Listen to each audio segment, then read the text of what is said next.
दोस्तों इस वीडियो में मैं आपको बताने वाला हूं कि अगर हम किसी पेपर को पीडीएफ बनाते हैं या उसका पेज सेटअप करते हैं तो कैसे करते हैं। जैसे आप देख रहे हैं मेरे पास एक पेज स्लिप है और इसका हम पेज सेटअप भी करेंगे और साथ में इसको एक बटन बनाएंगे जिससे हम इसको पीडीएफ बना सकें। तो वीडियो को आगे बढ़ने से पहले अगर हमारे चैनल को पहली बार देख रहे हैं तो चैनल को सब्सक्राइब कर लें, साथ में बेल आइकन का बटन जरूर दबाएं जिससे हमारे आने वाले लगातार वीडियो मिलते रहें।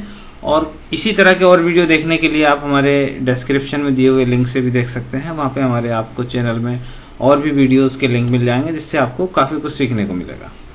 चलिए आगे शुरू मैं कैसे करता हूँ। इसमें जो मैं कुछ चीज़ें हैं मैं आपको बता देता हूँ पहले तो हम इसमें इसकी पेज की सेटिंग करेंगे और उसके बाद हम क्या करेंगे कि इसका पीडीएफ भी बनाएंगे, वो भी एक बटन से।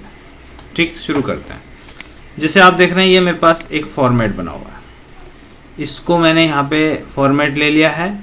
अब पहला काम मुझे ये करना है कि हमारा जैसे पेज जहाँ से शुरू है, जैसे आप देख रहे हैं ये एक नेम बॉक्स आ रहा है, ये B2 से शुरू होके और आप देख रहे हैं ये O36 तक है। तो इतने एरिया को हमने सेलेक्ट कर लेना पहले तो, और पेज लेआउट में आना है, यहाँ पे लेना है सेट प्रिंट एरिया। तो उतने एरिया का प्रिंट सेट हो गया। अब हम फाइल में आके इसका प्रीव्यू देखेंगे प्रिंट में आके, तो आप देखेंगे ये कुछ इस तरह से आ रहा है। हम चलते हैं पेज सेटअप में यहीं से और हमने करना है इसको लैंडस्केप, क्योंकि हम चाह रहे हैं कि इतना वर्क है इसके हिसाब से 2 बना लेते हैं। तो हमने यहाँ इसको लैंडस्केप कर लिया और यहाँ से पेपर साइज ले लेते हैं हम A4 और इसको पहले हम सीधे ओके करते हैं। तो आप देखेंगे कि इस तरह से आ रहा है, लेकिन यहाँ पे लेफ्ट से कुछ बच रहा है जगह। तो हम फिर पेज सेटअप में आएंगे। अब हम आते हैं मार्जिन में, तो यहाँ पे हम थोड़ा सा मार्जिन कम कर लेते हैं, थोड़ा यहाँ से कम कर लेते हैं, यहाँ से भी और यहाँ से भी। हाँ, हमने थोड़ा थोड़ा सा कम कर लिया फिलहाल, हमने चेक करने के लिए। अभी हम क्या करते हैं, शीट में चलते हैं, इसकी कॉपी करते हैं पूरी की और इस तरह से कॉपी कर लेते हैं इसको, जो उसका पूरा साइज कॉपी हो जाए। यहाँ से आके कॉपी करेंगे और यहाँ पे कर्सर रख के इसको पेस्ट कर देंगे। तो आपने देखा ये 2 कॉपी हो गए, बीच वाले में थोड़ा गैप दे देते हैं। अब जो हमारा प्रिंट एरिया था इतना, अब हम इसको बढ़ा के इसको ले लेते हैं हम यहाँ तक। तो हम क्या करेंगे, या तो हम remove page clear print area और add print area, set print area दोबारा कर लेंगे। तो आप देखेंगे कि हमने दोबारा सेट प्रिंट एरिया कर लिया। अब हम फिर फाइल में आएंगे, प्रिंट में आएंगे, तो आप देखेंगे कि यहाँ से थोड़ा सा राइट से कट रहा है। तो इसके लिए फिर पेज सेटअप में हम आए, मार्जिन हमने यहाँ से थोड़ा सा कम कर लिया। अब देख रहे हैं अभी भी कट रहा है। तो हम जैसे पूरी उसकी हम करने के बाद, यानी कि हमने उसके मार्जिन वगैरह सेट कर लिया, उसके बाद भी कट रहा है, तो भी उसके ऑप्शन है, वो मैं आपको बताऊंगा। पहले ऐसे ही देख लेते हैं। जैसे अभी ये 0 पे इतना हो रहा, हम क्या करते हैं इसको 0.2 ही कर देते हैं, 0.2।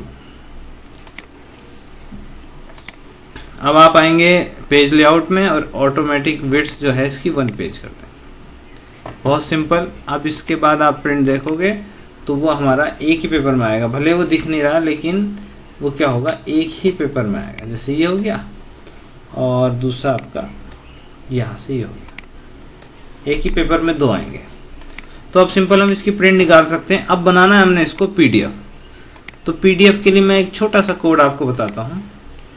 जैसे हमने इसको पीडीएफ बनाना है, अभी पीडीएफ बनाने के लिए यहाँ पे हम क्या है, एम्प्लॉय की एक आईडी डालेंगे, जैसे नंबर डाल दिया हमने 1।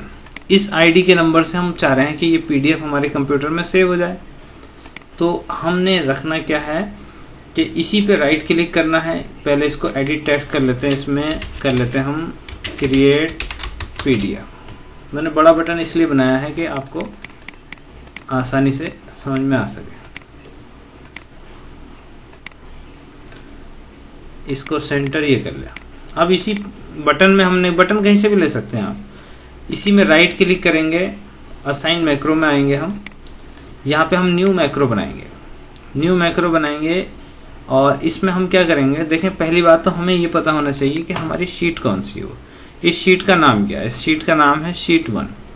चाहे तो हम इसका रिनेम करके इसको कर लेते हैं प्रिंट या पीडीएफ। तो हम यहीं से हम विजुअल बेसिक की जब विंडोज़ खुलेगी, जब हम उसमें असाइन मैक्रो करेंगे तो उसी में आ जाएंगे। यहाँ पे हम क्या लेंगे, यहाँ पे हमें ये देखना है राइट साइड में प्रिंट की जो शीट है वो शीट 1 है।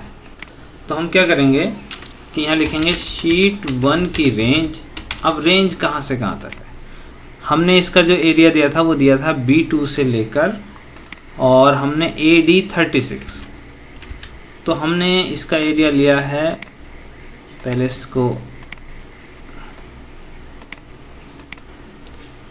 शीट 1 की रेंज B2 से AD 36। अब इसको कर लेते हैं हम बड़ा।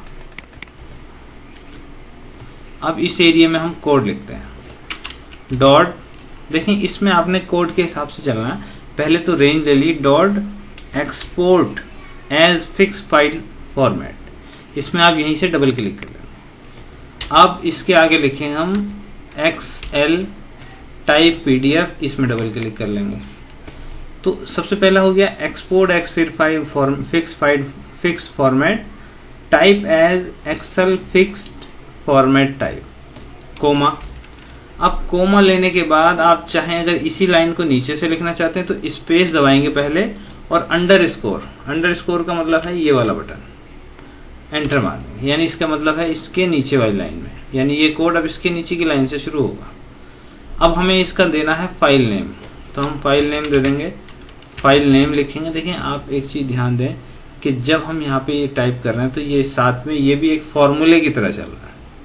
तो file name inverted coma colon और बराबर का साइन लेंगे हम, यहाँ पे लेंगे हम शीट 1 की रेंज। अब हमने एक रेंज में एक नंबर दिया था, वो एक्सेल में चलते हैं, और ये नंबर जो था वो D8 में था।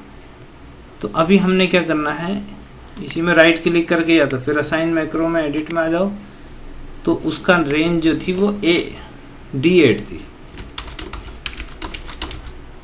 D8। अब ये तो नाम हो गया, लेकिन फाइल नाम से पहले हमें इसको ये बताना किस फोल्डर में। हम चाह रहे हैं कि C ड्राइव में :/ABCD के नाम से एक फोल्डर हो और उसके अंदर शीट 1 की ये डॉट वैल्यू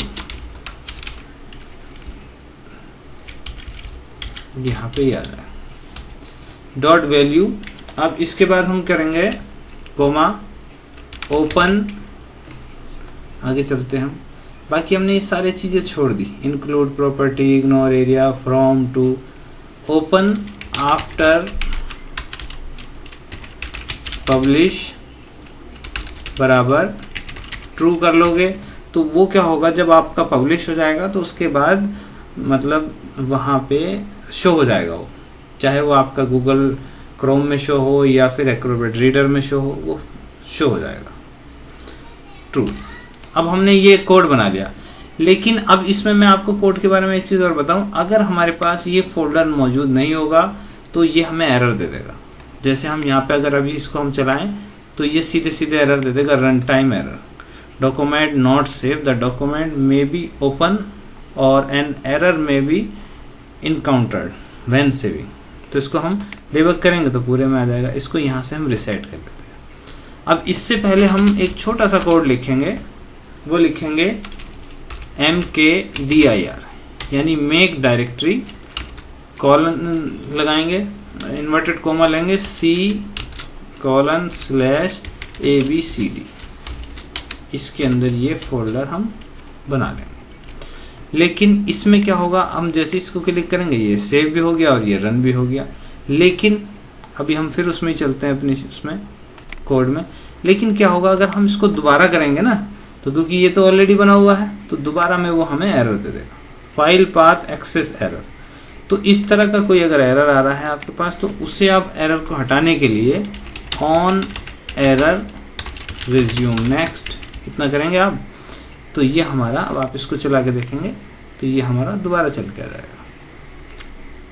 अब हम चलते हैं C ड्राइव में, माई कंप्यूटर C ड्राइव, और यहाँ पे लेते हैं ABCD का फोल्डर। तो 1 नंबर से आपकी ये फाइल बन गई है और ये यहाँ पे आके सेव हो गई है। चाहे आप इसको अपनी इनवॉइस सेव कर लें या किसी भी तरह का डेटा इस तरह से आप सेव कर सकते हैं। लेकिन अभी आपका काम पूरा नहीं हुआ है। अभी ऐसा नहीं कि इतना कोड लिखा और आपने सोचा कि हो गया काम। अभी इसको हमने सेव करना है, वो बहुत इंपॉर्टेंट है।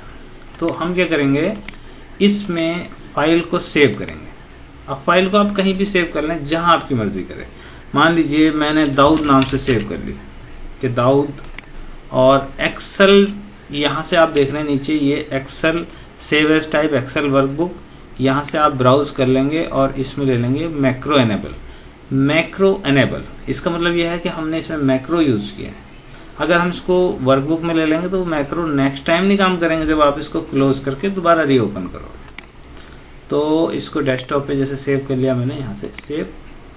अब आप देखेंगे कि मैं इसको चाहे फाइल को बंद कर दूं और ये मेरा कोई और प्रोग्राम भी खुल रहा है। अब मैं ये दाऊद नाम से डेस्कटॉप पे खोलूंगा, जैसे इसमें क्लिक करूंगा वो खुल के आ जाएगा। अब इसके आगे आप ऐसा भी कर सकते हैं कि उसका नंबर बदल लें और उसको अलग अलग सेव कर लें। तो उसके लिए क्या करेंगे कि इसी में राइट क्लिक करके आप चाहें तो इसको एडिट कर लेते हैं पहले, और इसको होने के बाद हम चाह रहे हैं कि शीट, जैसे ये तो हो गया हमारा फॉर पीडीएफ एक्सपोर्ट करने के लिए, और ये हो गया फॉर आपका आईडी नंबर।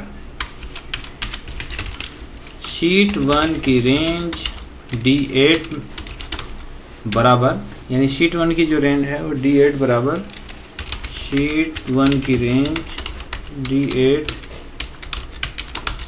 डॉट वैल्यू +1, यानी जो भी उसमें वैल्यू होगी उसमें एक जुड़ता चलेगा। तो आप देखेंगे कि यहाँ पे, अब मैं आपको इसको थोड़ा बड़ा करके भी दिखा देता हूँ। यहाँ से इस तरह से आप देख रहे हैं ये बड़ा है, और हम चलते हैं अपनी शीट में, उसमें सॉरी कोड में। तो आप यहाँ पे देखेंगे जैसे ही हम यहाँ पे कोड चलाएंगे ये 2 नंबर आ गया।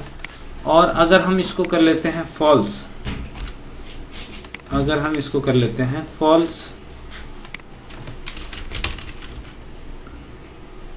अब आप यहाँ से भी चला सकते हो। अब इसको बराबर ये वाला साइन ले लेते हैं, यानी इसमें जो लिखेंगे वो यहाँ पे भी आएगा।